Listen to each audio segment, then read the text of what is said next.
Recovery from last June's historic flooding is far from over, but for many projects, the clock is ticking when it comes to the possibility of reimbursement from FEMA. One of those projects is the Teilbur Bridge in rural Clay County.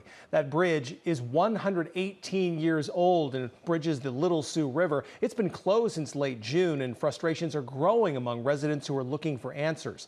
To provide some clarity, though, the Clay County Board of Supervisors held a special meeting today. The big question: what does the board plan to use the $400,000 given to the county by FEMA for?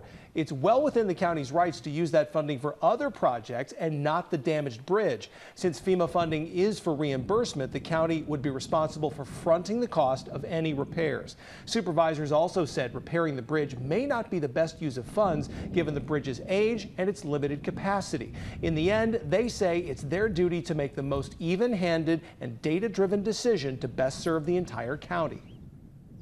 Our one concern is the lack of transparency. We feel like that it was important for us to bring our concerns and questions to them. That's not unlike many projects in rural communities, that unless a community member or members take ownership and decide to be involved.